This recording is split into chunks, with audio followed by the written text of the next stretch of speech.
Well, other than the fact that I've been sick all weekend, had a pretty good weekend. And excuse my voice, it'll come back.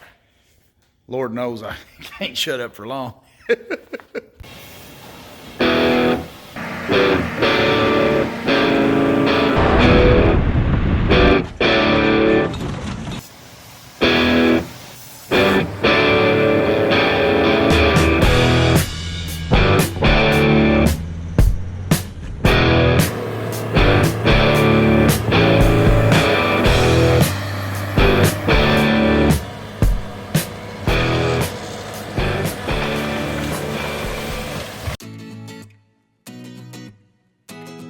Okay, so I've been threatening to do this forever, and I'm finally going to do it. I'm going to pull Blacky in there, and I'm going to start on the daggone stax, the square stax for Blacky. So what I'm doing is I'm using a 5-inch square tube for the bottom.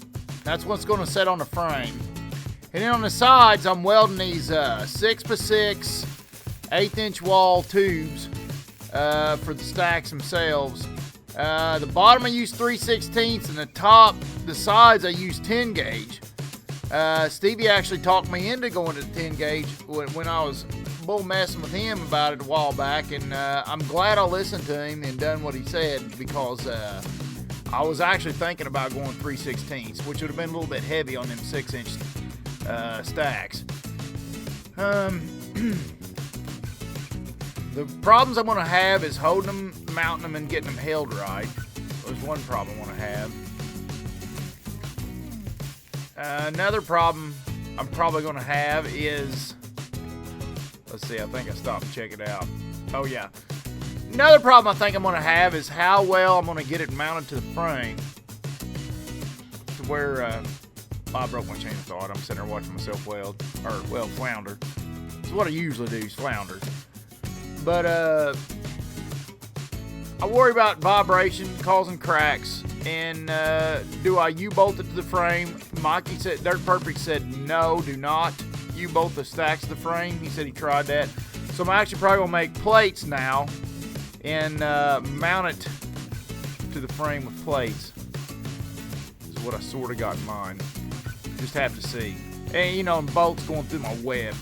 Or see if I can find where bolts was on my web. So I ain't drilling new bolts or nothing like that. I'm just adding to the old stuff. But I just have to see where I get there. One thing I'm used to is I usually use a torpedo level to line things up, but with the stainless, the level won't stick on anything. So you gotta hold it on there and check your plumb, both ways.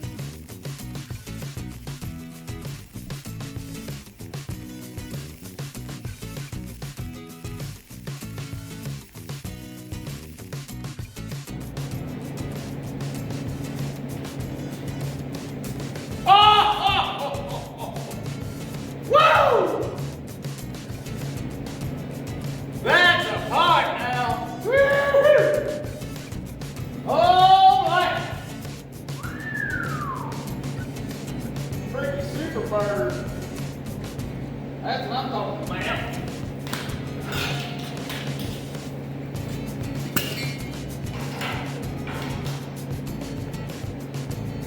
Dude, let's see the safety first. The safety first. What do I got first? Put it in there. We'll see. Okay. We'll see you guys later. Yep, get out here and run on the window stuff. I will get this foundation taken care of. You're a good man. Thanks, Ray. I'm going to put some calendars in the office. Good deal. Yeah, I was getting ready to change yours. I don't know what day it is. Yeah, no, that's important. That's good. You're a good man, Doug. Don't believe all that shit they say about you. See you, buddy.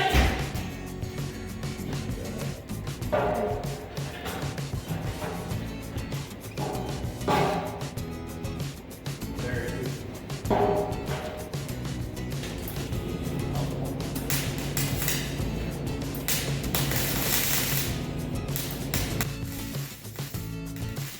Derek's helped me put the other one on. He's being a sweetheart. He was coming through doing some other stuff there, and I figured he'd stop and check me out. And of course, I like a lot of times I like to bounce ideas like that off somebody like Derek.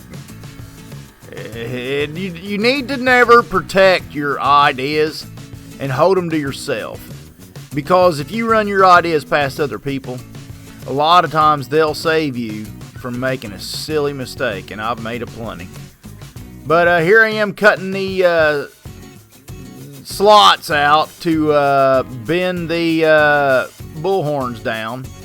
And it's going to be 45 degrees is what them bullhorns are angled down. That stainless don't want to bend too easy, even though it's only 10 gauge. But you end up cutting out 22 and a half degrees twice. You know, in that angle, I don't know how to explain it. Okay, so take it off the stack, and how do I know how much to cut the notch out? It's 22 and a half degrees twice. You add them together twice, and they're 45. So half of 45 is 22 and a half. And that's what ends up being what your miter cut is. And here I am with the 45 degree checking my angle to make sure they look right. And I think I had a little gap to fill when I got done, but it wasn't that big a deal. We got her took care of. But what I did when I got these stacks is I got, I think it was a 16-foot piece of stainless. So there's no waste on the 6-inch part. There's about a foot and a half of waste on the 5-inch part. But on a 6-inch part, I pretty much just cut them in half and then welded them on there on the middle tube. Then whatever I had left, I just tried to kind of measure off the truck best I could to see how high to take the vertical part before I put before I angled out for the bullhorn. And what it was, you know, just live with it and go from there. And of course, some of the other pieces I've cut in there, I end up with almost no waste with this. I made my air-cooled grab handles out of what was left over of the 1.5-inch tube. So there's no waste on the 1.5-inch tube, no waste on the 6-inch tube, and just a little bit of waste on the 5-inch. And there I'm letting off a little bit, I think, to make sure the 45 is just right. To me, they need to be balanced just right. It's not really an OCD thing, which sometimes I get OCD on weird things. I don't have OCD, I promise you. I kind of bull through things and figure it'll work out for the best and just keep on rocking. But on some things, I get pretty anal about. I want it just right.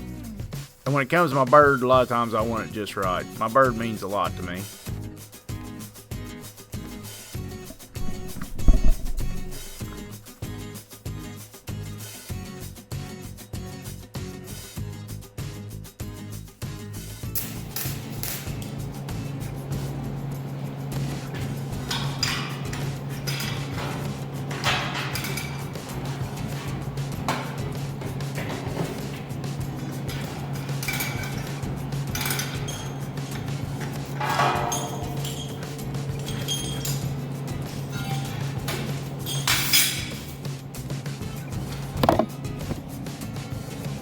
Yeah, it's starting to take shape.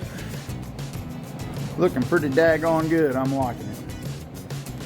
I got a little gap to fill there, but I can step across it. If we can step across it, we can fill it. Boy, them some big old sows. Look at that. That's my hand.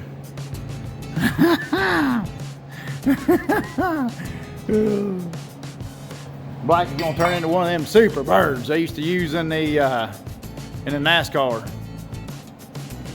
Oh my gosh, that looks good. All right. So I come in Sunday and worked on my big bird stacks to try to get that stainless wire burned out of that welder, get my welding done. But I didn't get there. I ran out of Trimix gas, which is fine. I need to get to a quitting point and get out here anyway. Put this thing back outside and let it sit for a while. But there's what's going on my frame rails. And the U-bolts has got to be, the first one can't go but right here. So I went ahead and run this piece up underneath and then made a gusset. And it's solid. It's plenty solid. I was worried in the beginning it was going to be solid enough, but you know, if I hit a ding a limb or something, I think it's going to be plenty fine. I think it's gonna be plenty fun. And there's my big old grab handles and stuff. And then up top, this is the bracket here. Now these are regular steel. This ain't stainless.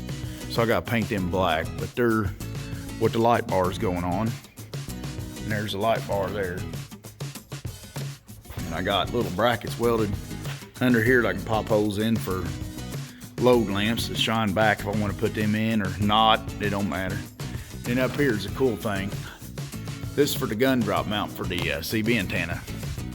One thing I love about these, a truck with stacks on it, is having a CB antenna right in the middle. I love that. I love that look.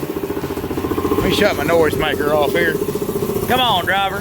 That's enough of that. You hear me? Yeah, don't you blow back at me. But anyways, but no, it's gonna turn, I'm sorry about my daggone lens. I apologize, I'm working, man. My stuff gets dirty. It always gets dirty. But they don't weigh that much. They're not too heavy. I gotta come up with an outfit. Derek gave me Larry's. Got some extra pipes for the K-Whopper, but this turned out to be chrome, so I ain't gonna use it.